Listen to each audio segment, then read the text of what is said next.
हाँ जी, हम लोग ओम का नियम तो पढ़ लिए, पर अब इसमें ये भी देखें, उसकी सीमाएँ देखें। सीमाएँ का मतलब है कि कुछ लोग ओम का नियम पालन करते हैं और कुछ नहीं करते हैं। उस हिसाब से 2 तरह के चालक बना दिए गए, परिपथ बना दिए गए। ओमी परिपथ और अनोमी परिपथ। परीक्षा में परिपथ की जगह चालक भी लग सकता है, ओमी चालक और अनोमी चालक। तो अब उसमें नाम में है उसकी परिभाषा, ओमी चालक क्या करना चाहिए? ओम के नियम का पालन करता हो। और अनोमी क्या होगा? ओम के नियम का पालन नहीं करता है। ठीक है, तो यहाँ पर देखते हैं ओमी परिपथ क्या है या ओमी चालक क्या है। ये ओम का नियम पालन करते हैं, इसका भी देख लेते हैं। ये ओम के नियम का पालन नहीं करते हैं। यदि अंतर जैसे आए तो आप उसको डिवाइड करके अंतर जैसे ऐसे लिख सकते हो। अलग अलग आए तो अलग अलग लिख देना, जैसा क्वेश्चन वैसा आपका जवाब होना चाहिए। ठीक है, अब देखो इसमें धारा और विभवांतर के बीच यदि हम ग्राफ खींचे तो कैसा होगा? सरल रेखा। इसी का उल्टा कर दो, ये सरल रेखा नहीं होता है, वो अनोमी कहला जाएगा। ओम के नियम का जो पालन करेगा उसका सरल रेखा होगा, जिसका ना होगा तो क्या होगा? सरल रेखा नहीं होगा। इसमें धात्विक चालक ये सभी क्या है? ओमी परिपथ है। परिपथ लिख के आए तो परिपथ लिखना है, चालक लिख के आए तो चालक लिख देना, ओमी चालक। ठीक है, अब इसमें अनोमी में क्या है? विद्युत अपघट्य। वो ठोस पदार्थ हैं जो विलयन अवस्था में धारा का चालन कर सकते हैं, उसे हम क्या कहते हैं? विद्युत अपघट्य। ठीक है, निर्वात नलिका। एक जैसे ट्यूबलाइट होती है वैसे निर्वात नलिका होती, बस उसके अंदर हवा नहीं भरी होती, तो उसको हम क्या बोलते हैं? निर्वात नलिका। उसमें भी हम धारा प्रवाहित कर सकते हैं, तो वो धारा ओम के नियम का पालन नहीं करती। ठीक है, क्रिस्टल दिष्टकारी। आपके जो चार्जर हैं उसमें दिष्टकारी लगा होता है जो एसी को डीसी में बदलता है।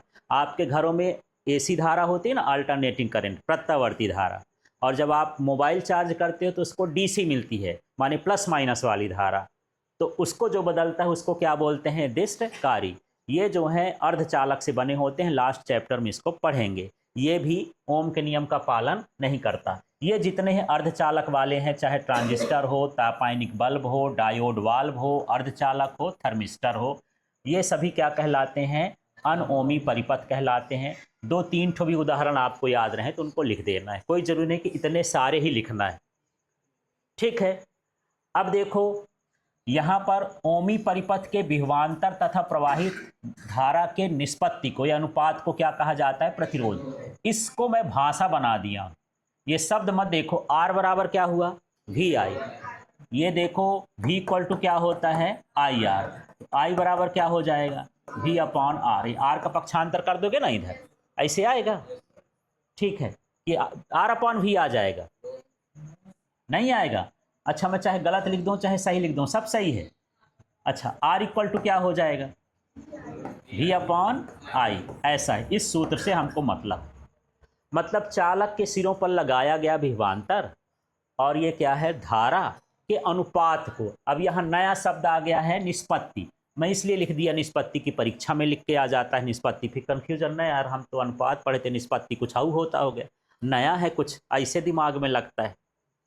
ठीक है, जैसे बाजार जाओ, बोले हॉट डॉग खाना है, तो बोले कोई कुत्ता होगा गरम गरम, फिर पता चलता है तो ब्रेड निकल के आ रहा है उसमें। ऐसे तो हाल है, पर नाम अलग हो जाता है पर काम कुछ और होता है। ठीक है, तो आर इक्वल टू भी अमान क्या हो गया? आई हो गया। ठीक है, तो चालक के सिरों पर लगाया गया विभवांतर, उसमें प्रवाहित धारा के क्या होता है? अनुपात को हम क्या कहते हैं? प्रतिरोध। ये प्रतिरोध हो गया। इसमें भी वही परिभाषा है। ठीक है, तो यहाँ पर अनोमी परिपथ में ये जो भी डेल्टा वी अपॉन डेल्टा आई, इसका मतलब समझना पहले, डेल्टा वी और डेल्टा आई, और ये मैं लिख देता हूँ आर डी, गतिक प्रतिरोध। तो वी का मतलब विभवांतर है, डेल्टा का मतलब परिवर्तन है, बदलना। डेल्टा का मतलब क्या हो गया? परिवर्तन। और ये आई का मतलब धारा, डेल्टा का मतलब परिवर्तन, और आर का मतलब तो प्रतिरोध है, डी का मतलब डायनेमिक, गतिक, है ना? तो यहाँ देख लेते हैं, विभवांतर में सूक्ष्म परिवर्तन, छोटा सा परिवर्तन, क्या बोलोगे? विभवांतर में सूक्ष्म परिवर्तन और धारा में सूक्ष्म परिवर्तन के अनुपात को गतिक प्रतिरोध कहते हैं। बस इतना तो करना है। उसमें भी वही था विभवांतर और धारा, इसमें भी वही है, बस थोड़ा आगे शब्द जोड़ देना। तो इस तरह से कौन सा परिपथ बन गया? अनोमी परिपथ। ठीक है। अब यहाँ पर छोटा प्रश्न भी आ जाता है, ऐसे जैसे खाली स्थान में पूछ दिया कि वे चालक जो ओम के नियम का पालन नहीं करते हैं खाली स्थान कहलाते हैं अनोमीय। जब चालक लिख के आएगा तो चालक लिख देना, अनोमीय चालक कहलाते हैं। जो ओम का नियम का पालन करते हैं वो क्या हो जाएंगे? है ना। ओमी चालक में धारा और विभवांतर के बीच का ग्राफ खाली स्थान होता है, सरल रेखा। तो इसके छोटे क्वेश्चन भी बनते हैं और बड़े क्वेश्चन भी बनते हैं। ठीक है। अंतर भी पूछ देगा तो इसको लिख देना, कम से कम 3 अंतर, 2 नंबर का आएगा, ज़्यादा से ज़्यादा अंतर आएगा तो उसके हिसाब से 2 पॉइंट लिख देना है। ठीक है। अब 1 नंबर का प्रश्न आता है, यहाँ पर लिख दिया, जैसे फर्स्ट वाला ऑप्शन बना दिया CU, दूसरा वाला ऑप्शन बना दिया डायोड, तीसरा वाला बना दिया